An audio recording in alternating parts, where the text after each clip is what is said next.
എല്ലാവർക്കും നമസ്കാരം. എൻ്റെ പുതിയൊരു വീഡിയോയിലേക്ക് എല്ലാവർക്കും സ്വാഗതം. ഇന്ന് ഉണ്ടാക്കുന്നത് ഒരു കൂട്ടാനാണ്, വറുത്തരച്ച പുളിങ്കറി. കേട്ടിട്ടുണ്ടോ? നമ്മളൊക്കെ ഇവിടെ അധികം ഉണ്ടാക്കണ കൂട്ടാനാട്ടോ. നല്ല സ്വാദാണ്.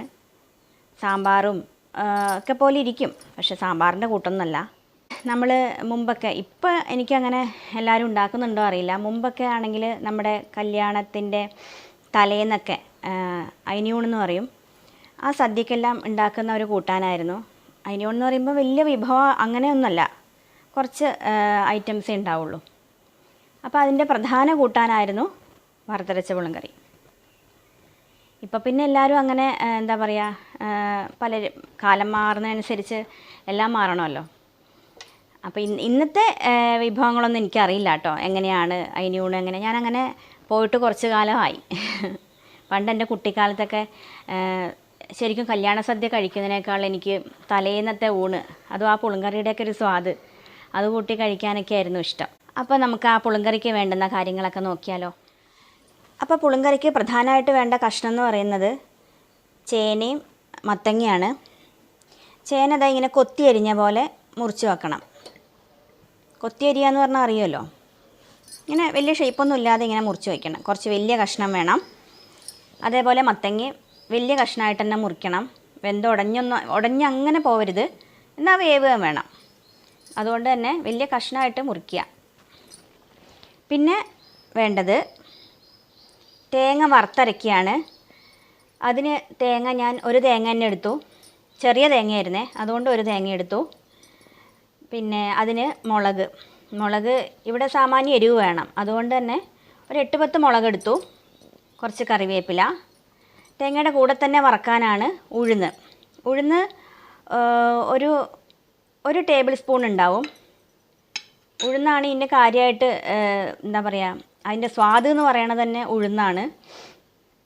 അപ്പോൾ ഉഴുന്നും തേങ്ങയും മുളകും കറിവേപ്പിലയാണ് വറക്കാൻ വേണ്ടത്. പിന്നെ വേണ്ടത് ഇവിടെ പുളി വെള്ളത്തിലിട്ട് വെച്ചിട്ടുണ്ട്. ഉപ്പ്, മഞ്ഞൾപ്പൊടി, കുറച്ച് ശർക്കര. എന്തായാലും ഈ കൂട്ടാനൊരു ഇത്തിരി മധുരം, അതായത് മുമ്പിലല്ല, ഒരു ബാലൻസ് ചെയ്യാൻ വേണ്ടിയിട്ട് ഒരിത്തിരി ശർക്കര വേണം. കായം ഒരു 1/2 ടീസ്പൂൺ എടുത്ത് വെച്ചിട്ടുണ്ട്. പിന്നെ വറുത്തിടാനാണ് കടുകും കറിവേപ്പിലയൊക്കെ വേണം. കടുക് ഇവിടെ എടുത്ത് വെച്ചിട്ടുണ്ട്. ഉരുളിയിൽ വെള്ളം തിളയ്ക്കാൻ വെച്ചിട്ടുണ്ട്. തിളയ്ക്കൊന്നും വേണ്ട, നമുക്ക് കഷ്ണം ഇതിട്ട് കൊടുക്കാം, മത്തങ്ങ ഇട്ട് കൊടുക്കാം. ചേന ഞാൻ വേവിക്കാൻ വെച്ചിട്ടുണ്ട്, കുക്കറിലാണ് വെച്ചിട്ടുള്ളത്. അപ്പോൾ ഇതിട്ട് കൊടുക്കാം. അപ്പോൾ നമ്മളിവിടെ കഷ്ണം വേവിക്കാൻ വെച്ചില്ലേ, അതിന് കുറച്ച് ഉപ്പിട്ട് കൊടുക്കാം. മത്തങ്ങയല്ലേ, അപ്പോൾ ഉപ്പിടാം, കുഴപ്പമില്ല. കഷ്ണത്തിന് വേണ്ടി മാത്രം ഇപ്പോൾ ഇടാം, ബാക്കി പിന്നെ ഇടാം. പിന്നെ കുറച്ച് മഞ്ഞൾപ്പൊടിയും ഇടാം. ഇനി ഇതൊന്ന് അടച്ച് വെച്ച് വേവിക്കാം. അപ്പോൾ കഷ്ണം ഇവിടെ വേവുന്ന സമയം കൊണ്ട് നമുക്ക് ഈ തേങ്ങ വറുത്തെടുക്കാം.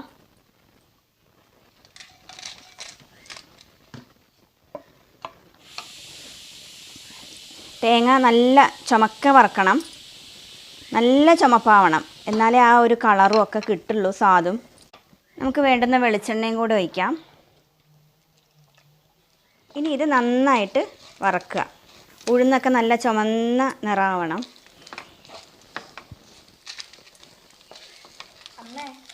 കഴിഞ്ഞ ദിവസം വൈകിട്ട് ഇഷ്ടമായിരുന്നില്ലേ? അതെ. ഇന്നെന്താ വിശേഷം? ഇന്ന് തൃപ്രയാർ ഏകാദശിയാണ്. തൃപ്രയാർ ശ്രീരാമചന്ദ്രസ്വാമിയാണ്. ഇതുവരെ പോയിട്ടില്ല, പോകണമെന്നൊക്കെ ആഗ്രഹമുണ്ട്. എന്നാലും ആ ഒരു എന്താ പറയുക, തൃപ്രയാർ ആ സ്ഥലം കേൾക്കുമ്പോൾ തന്നെ എൻ്റെ മനസ്സിലിങ്ങനെ ഒരു ചിന്തയുണ്ട് കേട്ടോ. ഞാൻ പോയില്ലെങ്കിൽ കൂടെ ഇങ്ങനെ ആയിരിക്കുമോ ആ സ്ഥലം, ആ അമ്പലം. കാണാൻ ആഗ്രഹമുള്ള, തൊഴാൻ ആഗ്രഹമുള്ള അമ്പലമാണ്. ഒരു ദിവസം പോവാമല്ലേ മണി?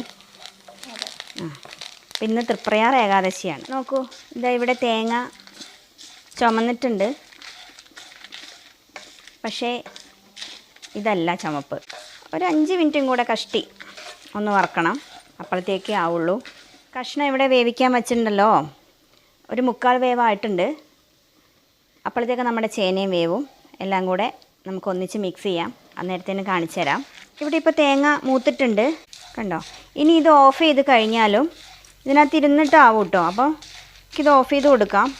തേങ്ങയെല്ലാം ഒരുപോലെ മൂത്ത് കിട്ടണമെന്നുണ്ടെങ്കിൽ മിക്സിയിൽ ഒന്ന് ക്രഷ് ചെയ്തിട്ട് വറക്കാം കേട്ടോ. ഞാൻ പിന്നെ ഇന്ന് അങ്ങനെയൊന്നും ചെയ്തില്ല, സാധാരണ അങ്ങനെ തന്നെ ചെയ്യാറ് കേട്ടോ.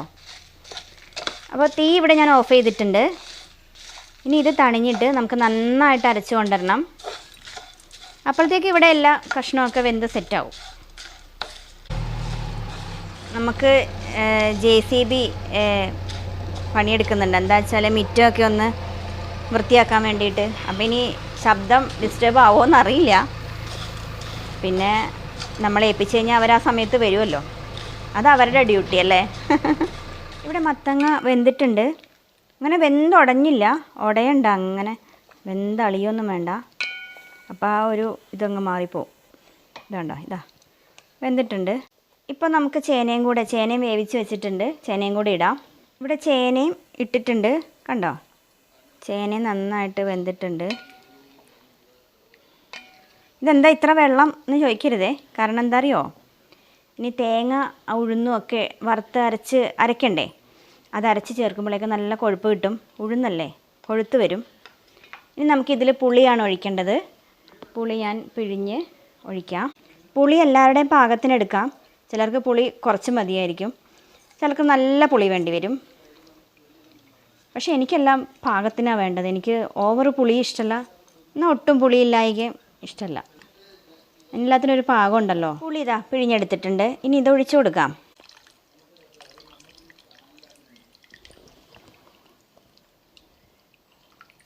പുളി ഒഴിച്ച് കഴിഞ്ഞാൽ പുളി നന്നായിട്ട് തിളയ്ക്കണം, പുളി വേവണം.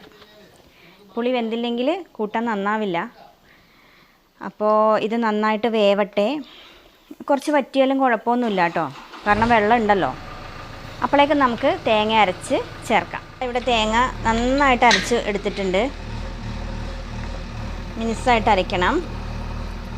പിന്നെ വേറൊരു കാര്യം എന്താ പറയാൻ ഉള്ളതെന്നറിയോ, ഇതിപ്പോൾ ഞാൻ പച്ച മത്തങ്ങ എടുത്തത്, ചേനയും മത്തങ്ങ എടുത്തില്ല, അതിൽ പച്ച മത്തങ്ങയായിരുന്നു. എനിക്ക് പഴുത്തത് കിട്ടിയില്ല, പച്ചയാണ് കിട്ടിയത്. ശരിക്കും നല്ല പഴുത്ത മത്തങ്ങയാണെങ്കിൽ ഈ ശർക്കരയുടെ ആവശ്യമില്ല, കാരണം പഴുത്ത മത്തങ്ങ ഇത്തിരി മധുരമുള്ളതാണല്ലോ. അപ്പോൾ ആ കൂട്ടാൻ അത് മധുരമുള്ളതാണെങ്കിൽ കേട്ടോ, മത്തങ്ങയിൽ തന്നെ ഒരുപാട് സ്വാദ് വ്യത്യാസം ഉള്ളതുണ്ട്. നല്ല മധുരം ഉള്ളതുമുണ്ട്, ശരിക്കും പഴുത്ത് കഴിഞ്ഞാൽ മധുരം ഇല്ലാത്തതുമുണ്ട്. അപ്പോൾ ഞാൻ പഴുത്ത മത്തങ്ങ മധുരം ഉള്ളതിനെ കുറിച്ചാണ് പറഞ്ഞത്. അതാണ് എടുക്കുന്നതെന്നുണ്ടെങ്കിൽ നമുക്ക് ശർക്കര ഇടേണ്ട ആവശ്യമില്ല, അപ്പോൾ അതിൽ തന്നെ നല്ല മധുരം വന്നോളും. അതല്ലാത്തതുകൊണ്ടാണ് ഞാൻ കുറച്ച് ശർക്കര എടുത്ത് വച്ചത് കേട്ടോ. ഈ കൂട്ടാനൊരു ചെറിയ മധുരമാണ്, വളരെ നേർത്ത മധുരം, അങ്ങനെ ഓവർ മധുരമല്ല. അതാണ് അതിൻ്റെ ഒരു സ്വാദ്. ഇവിടെ പുളി നന്നായിട്ട് വെന്തിട്ടുണ്ട്. കുറച്ച് സമയമായി ഇത് തിളയ്ക്കണു. തേങ്ങ ചേർത്തിട്ടില്ല, അപ്പോൾ അത് ചേർത്ത് കൊടുക്കാം. അതിന് മുമ്പേ കുറച്ച് കായം നമ്മളെടുത്ത് വെച്ചില്ലേ, കായം, അത് കുറച്ച് ഇട്ട് കൊടുക്കാം. ഇനി കുറച്ച് ശർക്കര ഇട്ട് കൊടുക്കാം. നോക്കിയിട്ട് ഇടാം കേട്ടോ, ഞാനിവിടെ എടുത്ത് വെച്ചു എന്നേ ഉള്ളൂ. ഇതിൽ നമുക്ക് എത്ര ആവശ്യമുണ്ടെന്ന് നോക്കിയിട്ട് തന്നെ ഇടാം.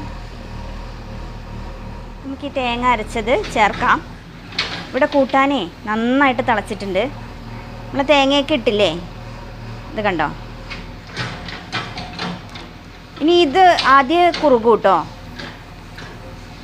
കാരണം ഉഴുന്നായതുകൊണ്ട് കുറച്ച് കുറുകി വരും. ഇനിയിപ്പോൾ എന്താ വേണ്ടതെന്നല്ലേ, ഇനിയിപ്പോൾ കടുക് വറുത്തിടണം. അപ്പം നമുക്കിത് ഓഫ് ചെയ്ത് കൊടുക്കാം. ഇവിടെ കടുക് എല്ലാം പൊട്ടി, ഞാൻ മുളകും 2 മുളകും കറിവേപ്പിലയൊക്കെ ഇട്ടു. ഇനി ഇതിലേക്ക് ഒഴിക്കുകയാണേ. അപ്പോൾ ഇവിടെ കൂട്ടാനെല്ലാം ആയിട്ടുണ്ട്. കടുകെല്ലാം വറുത്തു. സിമ്പിളല്ലേ കൂട്ടാൻ? അത്ര സിമ്പിളല്ല അല്ലേ. തേങ്ങ വറുത്തെടുക്കേണ്ടല്ലോ, ഒരു ജോലി തന്നെയാണ്. അതിൻ്റെ പാകത്തിന് വറുത്തെടുക്കണമല്ലോ. നമ്മൾ തീ കൂട്ടി വെച്ചിട്ട് വറുത്ത് കഴിഞ്ഞാൽ എല്ലാം കൂടെ കരിഞ്ഞു പോവുകയുള്ളൂ, പാകത്തിന് വറുക്കാൻ പറ്റില്ല, പാകത്തിനാവില്ല. അപ്പോൾ ഇത് ശരിക്കും പറഞ്ഞാൽ ഒരു അരമണിക്കൂർ എടുത്തുണ്ടാവും അല്ലേ മണി? അരമണിക്കൂർ എന്തായാലും വേണ്ടി വരും ഈ ഒരു കൂട്ടാനാക്കണമെങ്കിൽ, വിധിയാമണ്ണാക്കണമെങ്കിൽ. പിന്നെ തട്ടിക്കൂട്ടി എല്ലാം ചെയ്യുമ്പോൾ നമുക്ക് പെട്ടെന്ന് ചെയ്യാൻ പറ്റും.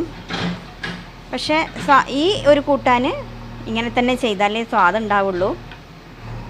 അപ്പം എല്ലാവർക്കും ഇഷ്ടമായി എന്ന് ഞാൻ വിചാരിക്കുന്നു. എല്ലാവരും ഉണ്ടാക്കി നോക്കുക കേട്ടോ. സമയം ഉള്ളപ്പോൾ ഉണ്ടാക്കുക. ഇതേ മാതിരിക്ക് തന്നെ ഉണ്ടാക്കാൻ നോക്കുക.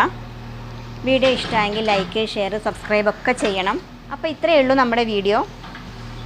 നമുക്ക് മറ്റൊരു പുതിയ വീഡിയോ ആയിട്ട് വീണ്ടും കാണാം. എല്ലാവർക്കും നന്ദി.